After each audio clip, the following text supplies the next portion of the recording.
Assalamualaikum warahmatullahi wabarakatuh.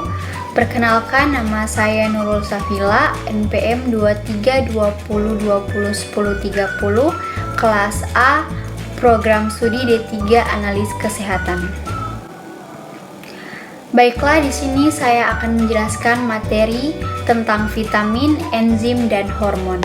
Baiklah, yang pertama yaitu vitamin. Vitamin adalah sekelompok senyawa organik berbobot molekul kecil yang memiliki fungsi vital dalam metabolisme setiap organisme yang tidak dapat dihasilkan oleh tubuh. Kata vitamin berasal dari gabungan kata bahasa Latin yaitu vita yang berarti hidup dan amina atau emin yang mengacu pada suatu gugus fungsi yang memiliki atom nitrogen, karena pada awalnya vitamin dianggap demikian.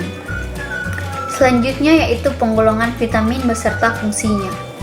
Penggolongan vitamin ada dua, yaitu vitamin yang larut dalam air dan vitamin yang larut dalam lemak.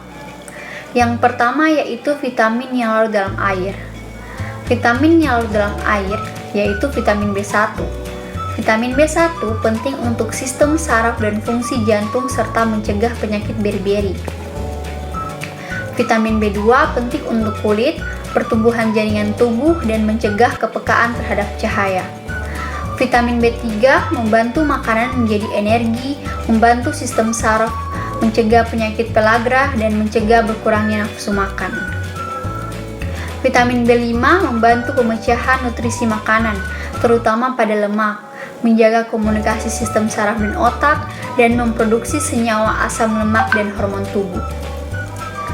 Vitamin B6 penting untuk kesehatan gigi dan gusi, penting untuk sel-sel darah merah dan sistem saraf, serta memproduksi antibodi.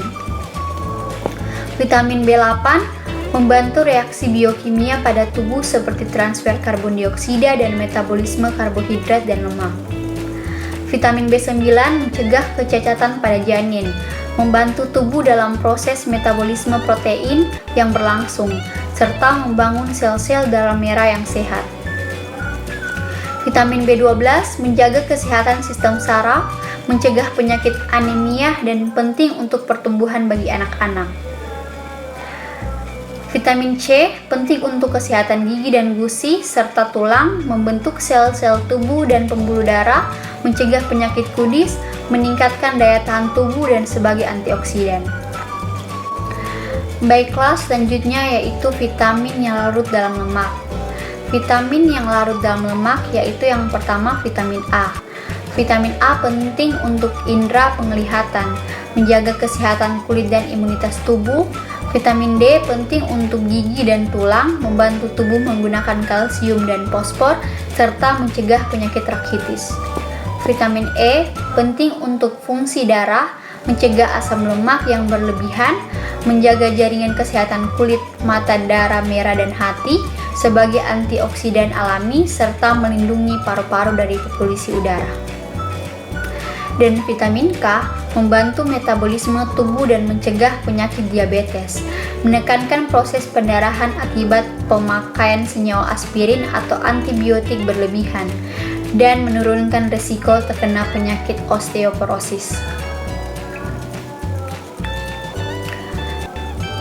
Selanjutnya yaitu penyakit yang disebabkan karena kekurangan vitamin. Penyakit yang disebabkan karena kekurangan vitamin yaitu anemia. Anemia disebabkan oleh kekurangan vitamin B12. Kurang darah atau anemia adalah kondisi ketika tubuh kekurangan sel darah merah yang sehat atau ketika sel darah merah tidak berfungsi dengan baik.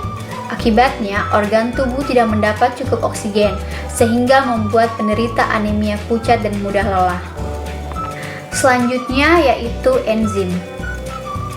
Enzim yaitu suatu protein yang mengkatalisis reaksi biokimia. Enzim bekerja sebagai katalis pada organisme hidup, mengatur kecepatan di mana reaksi kimia diproses dan enzim itu tidak berubah dalam proses tersebut. Selanjutnya yaitu struktur enzim. Suatu enzim tersusun atas bagian protein dan bukan protein. Bagian protein disebut apoenzim dan bagian non-protein disebut kofaktor. Kofaktor dapat berupa ion logam, seperti tembaga, magnesium, kalium, besi, dan natrium. koenzim yang berupa bahan organik, misalkan vitamin B. Selanjutnya yaitu sifat enzim.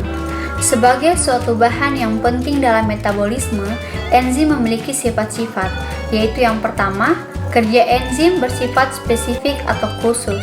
Artinya, satu enzim hanya dapat bekerja pada satu substrat. Yang kedua, enzim bekerja pada suhu tertentu. Dan yang ketiga, enzim bekerja pada derajat keasaman atau pH tertentu. Kerja enzim dapat bolak-balik, artinya selain dapat memecah substrat, juga dapat membentuk substrat dari penyusunnya. Selanjutnya yaitu cara kerja enzim. Terdapat dua cara kerja enzim. Yang pertama yaitu teori lock and key atau kunci dan anak kunci. Cara kerja enzim ini mirip dengan mekanisme kunci dan anak kunci. Enzim diibaratkan sebagai kunci gembok yang memiliki sisi aktif, sedangkan substrat diibaratkan sebagai anak kuncinya. Yang kedua yaitu teori induced feed atau induksi pas. Berdasarkan teori ini, enzim melakukan penyesuaian bentuk untuk berikatan dengan substrat. Tujuannya meningkatkan kecocokan dengan substrat dan membuat ikatan enzim substrat lebih reaktif. Selanjutnya yaitu hormon. Hormon adalah zat kimia yang dihasilkan oleh kelenjar endokrin atau kelenjar buntu. Kelenjar ini merupakan kelenjar yang tidak mempunyai saluran sehingga sekresinya akan masuk aliran darah dan mengikuti peredaran darah ke seluruh tubuh. Hormon dari bahasa Yunani yaitu horman, yaitu yang menggerakkan, adalah pembawa pesan kimiawi antar sel atau antar kelompok sel. Semua organisme multiseluler termasuk tumbuhan memproduksi hormon. Hormon berfungsi untuk memberikan sinyal ke sel target yang selanjutnya akan melakukan suatu tindakan atau aktivitas tertentu. Selanjutnya yaitu perbedaan hormon dan sistem saraf. Sistem saraf dan hormon sebenarnya memiliki persamaan dan juga perbedaan. Untuk persamaannya adalah karena sistem saraf dan hormon memiliki fungsi untuk mengatur dan melakukan koordinasi dalam kegiatan tubuh. Sedangkan perbedaannya ada beberapa hal yang membedakan antara sistem saraf dan hormon. Salah satunya adalah dalam mekanisme aksi dan rangsangan. Sistem saraf mampu menanggapi rangsangan secara tepat pada setiap perubahan walaupun jangka pendek. Sedangkan sistem hormon menanggapi rangsangan secara lambat karena perubahannya biasa dalam jangka waktu yang panjang. Selanjutnya yaitu hormon insulin.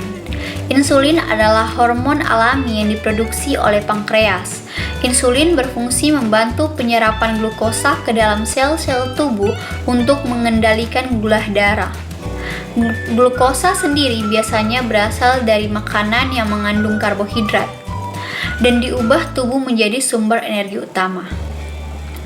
Fungsi hormon insulin yaitu yang pertama, menyimpan kelebihan glukosa sebagai lemak, mengubah glikogen menjadi glukosa yang dibutuhkan tubuh, serta memerintahkan sel untuk mengambil glukosa dari darah. Baiklah, sekian yang dapat saya sampaikan. Lebih dan kurangnya mohon maaf. Wassalamualaikum warahmatullahi wabarakatuh.